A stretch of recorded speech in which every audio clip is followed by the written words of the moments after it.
What's up, YouTubers? This is Stephen Williams, founder and president of the CreditRepairShop.com, and in this video I'm going to show you how to respond to a summons complaint. Some states call it a citation. This is a YouTuber, not going to disclose their name, but this is they sent this over and they had some questions for me. They wanted to know, number one, how do they respond to the summons, and what form should I use for the denial? Now, if you've been watching my videos, I tell you, do not deny it, because you're going to be setting up a problem between you and the court. Don't go into court denying a debt when they got information on you. What you need to do is you need to do a debt validation, and you have a right to do that. I'm going to show you in this summons where they actually are asking you to do it, but they just hide it in the sentencing. So right now, what I want you to do is to like this video. Like it, because I need to get more subscribers. I'm way behind what other channels are doing. I'm kind of embarrassed about that, because I believe that I'm giving information that the other people don't go into. The other people are just like book knowledge type people. They don't know practical uses. Like, they're not doing it for clients. They're telling people to do stuff, and then they're just rolling the dice, and if it works for somebody, it works for them. But if it doesn't, there's nothing that they don't really care, because they just given the information. We actually work with customers. We work with customers. So this is stuff that I do on a day-to-day basis. So now, looking right here, first, let me answer their second question. They said that in the affidavit, it said an employee of the company that purchased the debt actually verified that the debt was legal. Yeah, it doesn't matter if they verify. Of course, they're going to verify. Their verification process was, we purchased it from this company. Not going to mention it. We purchased it from this company, so it's valid. That's all they did. They did not do a complete debt validation. And then their last question was, do you think it's even worthy to go to court to fight this? Yes, it's always worthy. So let's get right into it. And yes, again, it's always worthy to fight for your rights, no matter what. And before we start, please like the video if you haven't liked it. Subscribe to my channel if you haven't subscribed. I'd really appreciate it. So now, right here, they have a whole bunch of fluff stuff that's before this. Depending on what state you're in, there's certain things that they have to prove to the court that they've done before they even come to court. Some states, like mine here in Wisconsin, they don't even have to go through all that. They could just simply start with where we're going to be starting right here.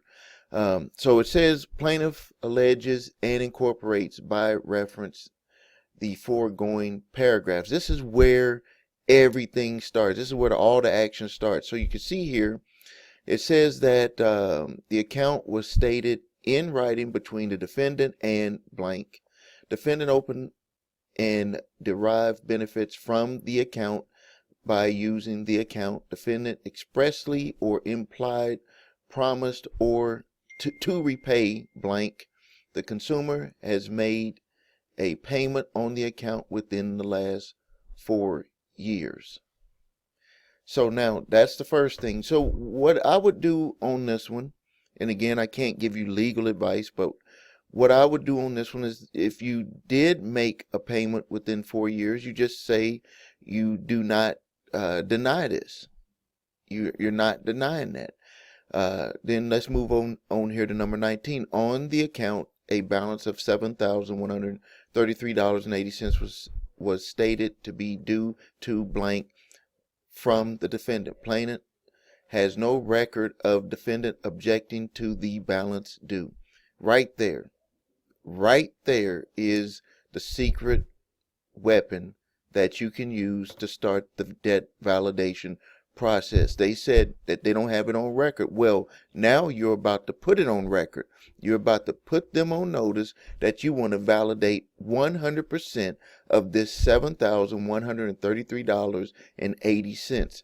Now, think about it from the court's point of view. you come in there and you say, hey, being upfront, I did have this account, but I just do not remember it being this amount. I want them to give me everything to prove that this account balance is mine.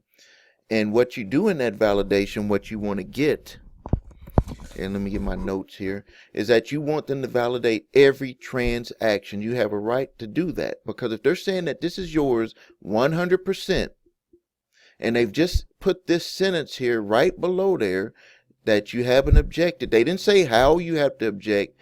What they want you to do is just to come show up in the court and say, I object to the 7,133, and then they're going to pull out a statement.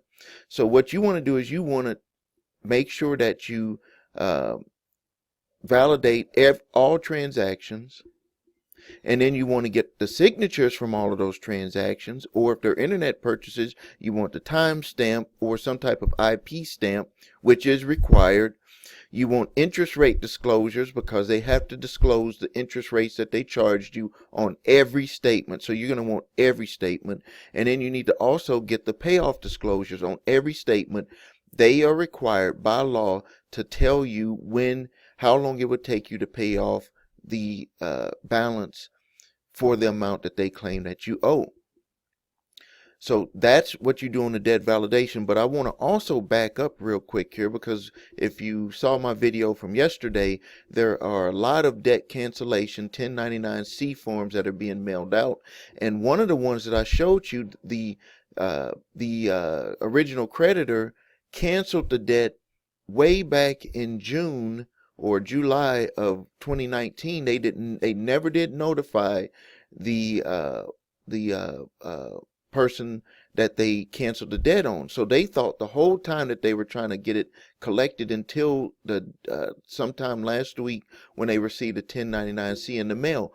That could actually be something that happened here. There's a lot of debts that have been sold, and that account was with the debt collection company that was canceled. So there's a lot of times that they make mistakes and they accidentally cancel a debt or accidentally sell a debt that is canceled. So what you need to do is you need to get your credit reports.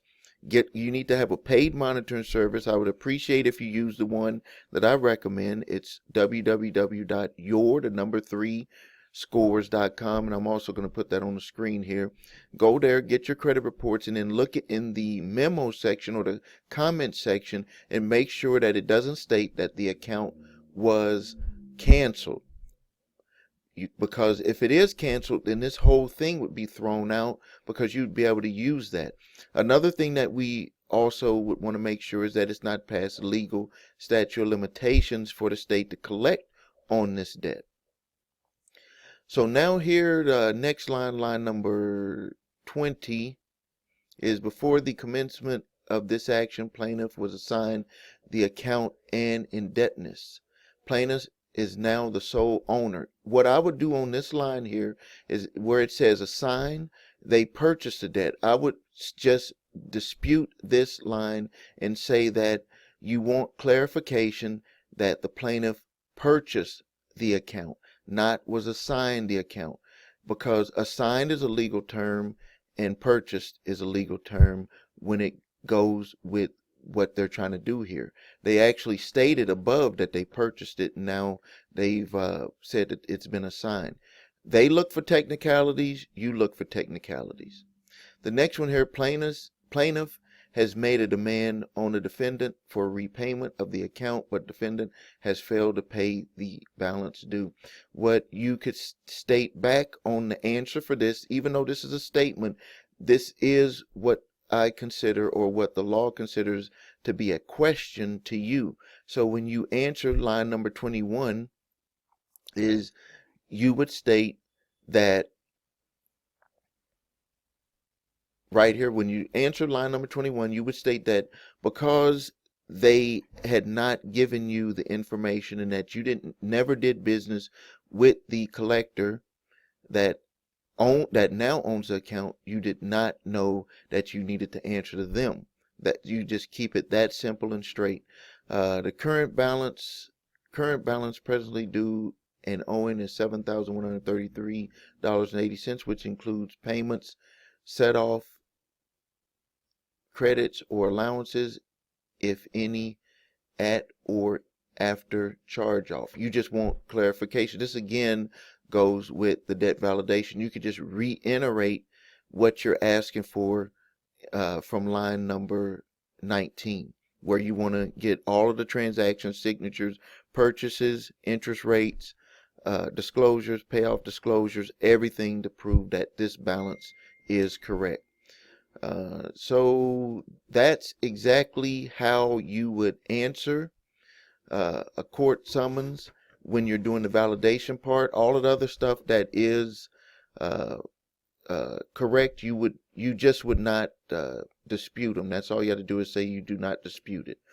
That information, like your name or your address, stuff like that. If you need help with your credit, please visit us at thecreditrepairshop.com. If you need your credit reports and scores, go to 3 scores.com. Make sure you like the video, make sure you share, make sure you post your comments. Tell us what's going on. I answer all of the comments and questions that's below the video. Also, if you need to contact us and you have a question like this person where they sent us information, email it to support@thecreditrepairshop.com. I'm also going to put that here on the video. And make sure you put that you are a YouTube subscriber, The reason why I need you to do that is because my employees are not allowed to answer the questions from YouTube subscribers. Those get directed to me. All right, well, until next time, I hope you enjoyed the information in this video. This is Stephen Williams, founder and president of thecreditrepairshop.com. Thank you.